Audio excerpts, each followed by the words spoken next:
Olá, bom dia. Está começando mais uma edição do Acontece Agora com as principais notícias do Brasil e do mundo. Agora são 11 horas da manhã pelo horário de Brasília. Vamos aos destaques de hoje. Eu começo com uma informação importante sobre o Rio de Janeiro, que enfrentou uma manhã tensa nesta terça-feira. Um homem armado fez passageiros de um ônibus reféns na ponte Rio-Niterói, que foi bloqueada. As ruas e avenidas de acesso à travessia ficaram congestionadas. O sequestrador foi baleado e morto por um atirador de elite do Batalhão de Operações Especiais. Todos os 37 reféns foram liberados sem ferimentos, segundo informações da Polícia Militar. O homem armado disse que era policial militar. Ele dominou o ônibus por volta das 5h30 da manhã e ameaçou todo mundo. Ele mandou o motorista atravessar o coletivo na pista sentido Rio de Janeiro, na subida do vão central da ponte. O trânsito ficou interrompido. A Polícia Rodoviária Federal e a Polícia Militar foram para o local tentar negociar com o sequestrador, para que ele libertasse os reféns e se entregasse. Foram momentos de tensão. O criminoso jogou um galão de gasolina já em chamas para fora do ônibus. Aos poucos, ele começou a liberar alguns passageiros. 2 mulheres e um homem também deixaram o veículo. Negociadores do Batalhão de Operações Especiais chegaram pouco antes das 7 da manhã para ajudar no diálogo com o sequestrador. Segundo informações dos policiais militares, o homem parecia desorientado. Esta linha de coletivos sai do Jardim Alcântara, em São Gonçalo, na região metropolitana, e vai até o Estácio, na região central do Rio. A Polícia Federal em São Paulo realizou nesta manhã uma operação para acabar com uma rede de contrabando de imigrantes. Foram cumpridos 9 mandados judiciais no estado. De acordo com a Polícia Federal, os chefes do esquema no Brasil tinham contatos na América Central e América do Norte para conseguir levar as pessoas de forma ilegal para os Estados Unidos. As investigações indicam que o grupo criminoso providenciava passaportes e vistos brasileiros falsos em países da América Oriental, de onde também partiam os migrantes ilegais com destino a São Paulo. Ao desembarcar aqui, eles eram recebidos pela organização criminosa. Depois seguiam para Rio Branco, no Acre, onde atravessavam a fronteira para o Peru e prosseguiam viagem por terra até a fronteira do México com os Estados Unidos. Na operação da PF foram cumpridos no estado de São Paulo 3 mandados de prisão temporária e 6 de busca e apreensão. Segundo a PF, há indícios de que o grupo ajudou até pessoas suspeitas de ligação com o terrorismo a entrarem nos Estados Unidos.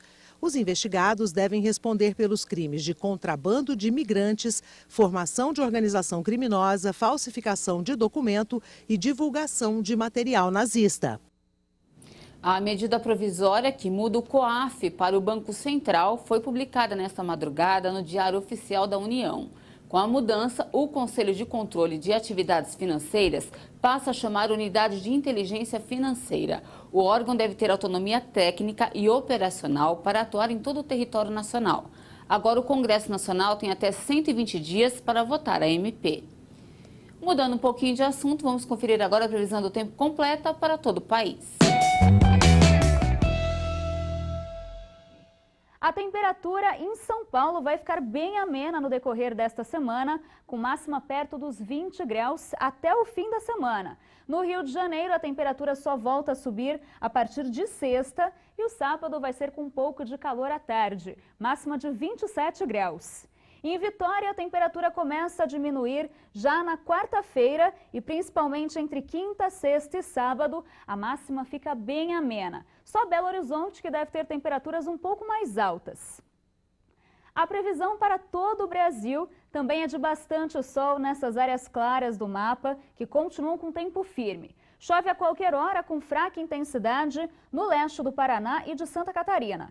No Rio Grande do Sul, a massa de ar polar se afasta e as temperaturas gradativamente voltam a subir. O sol vai predominar no Nordeste, inclusive na costa leste nordestina. Mas pode chover de forma passageira entre João Pessoa e Recife e em Salvador. No litoral sul da Bahia, o céu fica com mais nuvens e chove de forma frequente, assim como em áreas do Acre e sul do Amazonas. Entre Rondônia e o norte do Pará, as pancadas de chuva serão isoladas e ocorrem entre a tarde e a noite. A mínima prevista para Porto Alegre é de 9 graus e 8 graus em Curitiba. A temperatura máxima deve se aproximar no Rio de Janeiro dos 24 graus, 29 em Belo Horizonte e 35 graus em Manaus. No destaque internacional, incêndios florestais já devastaram 471 mil hectares de florestas, plantações e pastagens na Bolívia. Um dos focos já se aproxima da fronteira com o Paraguai. A Bolívia tenta combater os incêndios florestais que já varreram 471 mil hectares de florestas, plantações e pastagens. Um dos focos de incêndio se aproximava da fronteira com o Paraguai. As autoridades temem que os ventos e tempo seco agravem ainda mais a situação. As chamas foram causadas pela queima dos campos de cultivo, uma prática ancestral na Bolívia. Muitos acreditam que as cinzas melhoram a qualidade da terra para o plantio. A Secretaria do Meio Ambiente da região de Santa Cruz informou que a expectativa não é boa, já que os ventos devem permanecer fortes e não há previsão de chuvas. Em agosto, foram registrados mais de 7 mil focos de incêndio. O fogo se espalhou, criando 12 incêndios maiores e um deles se aproximando do Paraguai. Para encerrar, uma informação importante. A partir do dia 21 de agosto, ou seja, amanhã, começa a Semana Nacional dedicada à pessoa com deficiência intelectual e múltipla. Datas assim são importantes para lembrar os direitos dessas pessoas. Um deles é o mercado de trabalho.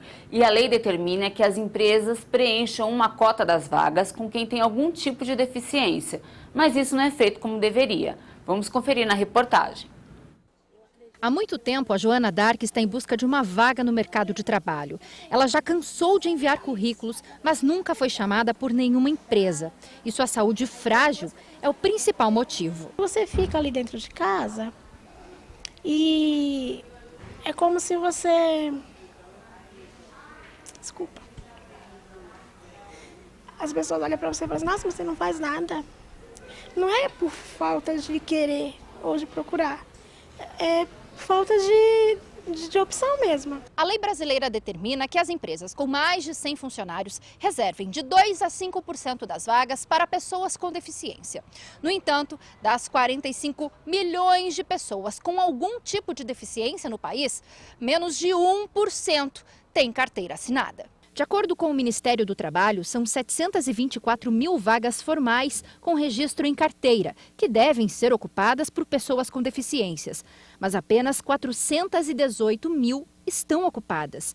Isso significa que 305 mil vagas continuam abertas. De acordo com a diretora da Associação Brasileira de Recursos Humanos, muitas vagas ainda não foram preenchidas porque as empresas não estão preparadas para receber esses profissionais. Ainda falta por parte da empresa programas que atraiam essas pessoas, né?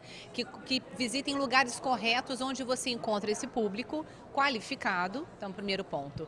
E o segundo lado é a empresa também está preparada para fazer um processo de integração. É um trabalho de educação dos dois lados, né? Então a gente precisa sim fazer esse trabalho. Quanto mais eu trouxer pessoas, mais eu vou educar a minha organização. Quanto mais eu preparar o gestor para ler esse comportamento preconceituoso e se livrar dele. Um projeto apresentado na Câmara dos Deputados em Brasília quer mudar isso. A proposta da deputada Maria Rosas, do PRB de São Paulo, quer que as empresas que não cumpram a lei sejam multadas.